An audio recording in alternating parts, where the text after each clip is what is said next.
This week then we're going to be looking at another set of features that have come in with Entity Framework 7, and that's what I'm calling bulk edits. And I refer to bulk edits, but in fact it's two slightly separate things. It's bulk deletes and bulk updates. So in terms of databases, when we delete data, when we modify data, but not, as we'll see, something that makes much sense with creating data or just reading data. It's only about the modification of the existing data. So let's take a look at this application that I've got here. And so what I've got, pretty straightforward, is just the one entity. So just a book class where we've got the ID, the title, the author, and the year of publication. I've got a context that just has that in there. And then in my program, so this is a web API application, and in there I'm just configuring that library context, connecting it from the app settings.json. And then every time we start up this application, I'm actually recreating the database, so doing ensure deleted and ensure created. And then I throw in just this selection of quite a few books that we can start working with. And then on top of that, I've just got an API controller. This is just the standard scaffolded one that's based on the DB context. It's given us the get all, it's given us the get one by ID, it's given us the put and the post and the delete. So the basic CRUD operations that we have there. And it's implemented those in the standard sort of way. So if we just run that up and drag over the window, then a couple of things we can see. Firstly, we can see if we look in the console, it is logging all of the SQL that's gone out there. So there, for example, we can see, quite complicated, but this is the SQL, firstly for creating the table books and then also for populating it with all that dummy data I put in there. And then if we just say do the get all on that, so here we are in Swagger, we can try that out, and there we're getting all of those books that we wanted. But what I wanted to focus on was what's happening with the delete and the update, because if we look at the code for those, then we'll see that on the delete, for example, what we have to do, we get passed in the ID, so that was part of the URL that was coming in there, and then we do the find, so we pull in that particular book object into memory from the database, check that we found it, and then on the context.book, so that's the DB set of our books, we remove it and then do a save changes so that it's removed. And that's always struck me, and in fact I think most people, as a really weird way that things are done in Entity Framework, that in order to delete something you have to fetch it out of the database and then effectively kind of send it back to the database with that remove to get the database to remove it, when you're not interested in any bit of data about it apart from the ID itself, just that one item, but we've got to pull the whole thing in. And we can see the issue there if I actually have a go with that delete. So if we just bring the browser up again and scroll down here to the delete, and let's just delete book number 1, execute that. That's given us just the no cont response code, don't need to worry about that. But we can see that's worked. If we now redo the get books, we can see we're starting at number 2, we've missed off number 1. But the thing to look at is, again, the SQL, because we can see here what's happening. So remember, there were 2 phases to doing the delete. This bit here was where we selected the book by ID and pull in the ID, the author, title, and the year. And then here is where we actually do the delete. So we delete from books where ID equals and then just the parameters. So the only bit of information we were interested in was that ID, and we had that anyway, and pulling in the author, title, and year were not a really very necessary thing to do, though they are necessary in terms of the way that Entity Framework used to work up until the latest version.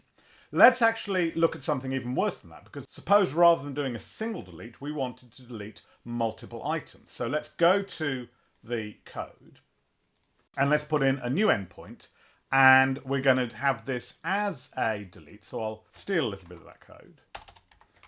But what I'm going to call this is delete after year, and then have as a parameter the year that we're going to delete books after. We'll call the function the same name as the endpoint, and then in here what we can do, we're not going to have an int ID, we're going to have an int year. And then to do this in the traditional way, this would actually take quite a lot of work, because the first thing we'd have to do is we'd have to say something like var books equals, and then underscore context dot books dot where b gives b dot year is greater than year. So we've selected all the books that come after that year. Then we could do something like this. We could do an await, and then books dot for each async, and then here we could say b gives underscore context dot books remove b. So we've read each of them in, and then we go through a loop and remove each of them. And then remember, after all of that, we've got to have our return no content, but we've also got to do our context save changes. And in fact, we should really do that asynchronously. And so that is going to read in all the books that are greater than that year and then remove them all and save them. And so if we run that one up, and we can see there we've got our new endpoint. So if we do that, and let's say delete all the books after 1960, execute that, works okay. Again, just gives us back the no content. But if we look at the generated SQL, we can see that what it's had to do, firstly, there was the select where the year is greater than the year parameter I passed in. So that's what was happening when I did the books.where. But then after that, it's in the loop through, it's had to do a delete for each individual book. So we've got a delete for the first ID, for the second ID, and so on and so forth. And although all of this is sent to SQL Server in one go, in one transaction, it's still lots and lots of separate commands that are being executed within that. And you can imagine that's quite inefficient. And again, particularly because we've pulled in not just those IDs, but the author and the title and the year for each one of those books when we just delete them by ID. And so that's the first thing that we can fix with this bulk delete. So what I can do instead there is change this slightly. So in here, what I do is simply say await, and then we'll have the same selection. Bear in mind, of course, that where doesn't actually pull in any data. It's not until we do the for each that the deferred execution happens and that query gets executed. So we're not actually pulling in any data simply by having the where. But then what we do on the end of that is we say dot, and then execute, delete, and again, there's an async and a non-async version. We'll go for async. So as simple as that. So what we're doing is saying for anything that matches these criteria, we are going to delete it. And then we can get rid of the rest of that. And now that should do exactly the same thing, but in a slightly different way. So if we run that one up and just go for the same thing, so we go for the delete after year, set the year to 1960 and execute it. But now when we look at the output, we see something entirely different. That is all that was being issued. So if you're someone who's familiar with SQL rather than familiar with Entity Framework, that's exactly how you do this sort of thing. You'd simply have a delete with a where clause, and you'd check the year in the where clause. And the idea of what Entity Framework previously was doing, completely weird, to pull in all those objects and then just delete each one by ID. So you can see much, much less traffic on the network between our web server and our SQL Server database.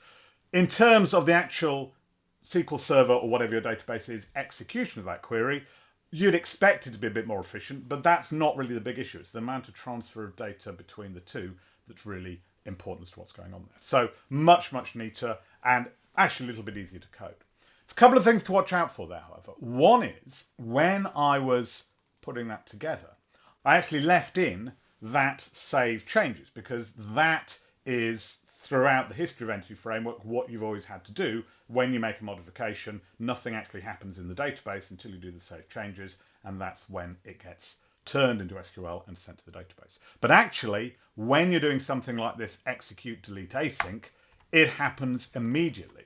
Really has to, because of the way it's working in terms of sending that one query.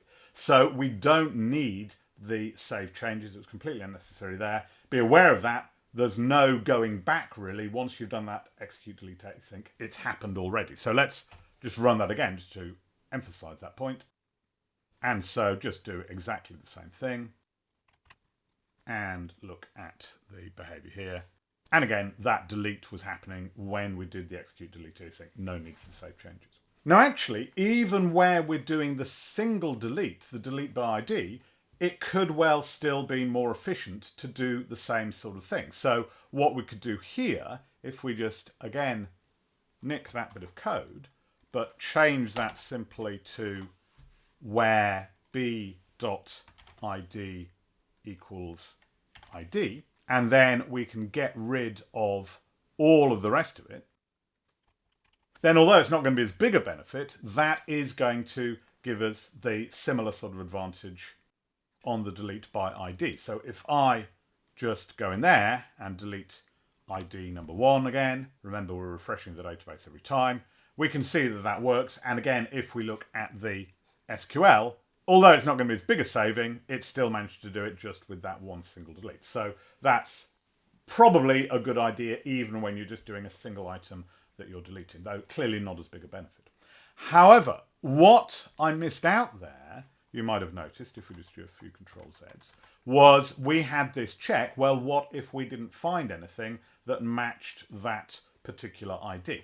And we can actually achieve that still using our execute delete async, because if we take a look at execute delete async, we'll see down there it's telling us it returns the total number of rows deleted. So just like you get if you'd actually typed in that delete command directly, you would have been returned the number of rows affected. And so what we can do here is something like var count equals, and you can see count is just the integer, the number of rows. And then here we could just put in if count equals 0.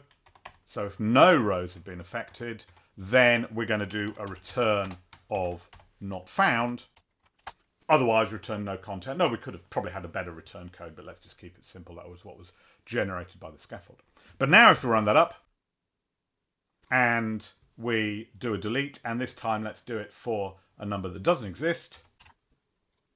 Now we're getting the 404, the not found, whereas if I do it for one that does exist, again, it deletes it and we get back the no content. So that was what we can do with deleting, and I think you can see certainly if you're deleting large numbers of objects, that is going to be a lot more efficient than the more traditional way of having to pull them in.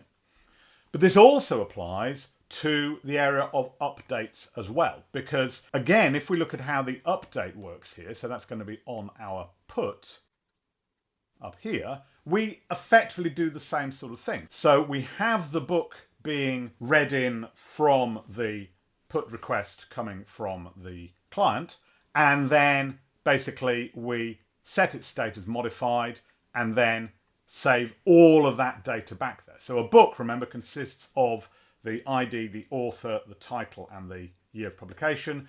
Even if we only wanted to change one of those, we still actually send all three of them along. Now, in terms of Web API and RESTful web applications, if you want to change the one item, you typically do a patch rather than a put, but let's not worry too much about that. We're worried about what's happening at the database level. And so let's do a similar sort of thing. You might have noticed, actually, I made a deliberate mistake. When I created all this data, I spelt Ian Fleming with a double M. And as Bond aficionados will know, Ian Fleming just has a single M, so we might want to do a bulk update to correct that spelling error all the way along. And so let's just steal a bit of existing code, but we're going to change that to a patch, and then we're going to call this replace author, and then it's going to take a couple of parameters, which will have the old author and the new author, and then we'll just have the same title. We'll change that to just returning task of iActionResult. And then in here, we'll have the parameters as string old author, string new author. And then, very similar to what we had before, we're going to say var books equals underscore context dot books, and then dot where, and in this case where b gives b dot author equals old author. Don't want the to list there. Then we'll say await books dot for each async b gives, and in this case we just say b.author equals new author. So simple enough to swap those around. We've got to have our return of no content, and we've also got to have our await underscore context save changes async. So that's, again, doing it the kind of old-fashioned way. And if we run that up, we can see there we've got our patch. And if we make changes to that, so the old name, the misspelt one, was Ian Fleming with a double M. We want to replace that with Ian Fleming with a single M. Click on execute. And again, if we look at what's going on in here, we can see that it's done that, but it's done that in the same kind of inefficient way. So there it did the select, getting in all the information, ID, author, title, and year from the books whose author matched Ian Fleming with a double M. And then it has to send back the update or the multiple updates for each one of those, simply setting the author on each of the books that it's pulled out. And once again, just like with the bulk delete, far more traffic than is really necessary just to change the author on those matching books. But it has worked. If we just take a look at the get, then we can see that it's now changed all those double M Ian Flemings to single M. So it has worked, but not necessarily very efficiently. So let's again change that to use the bulk version. And so what we can do is we will just in here say await. Again, this will return the number of rows affected, but I'm not too worried about it here.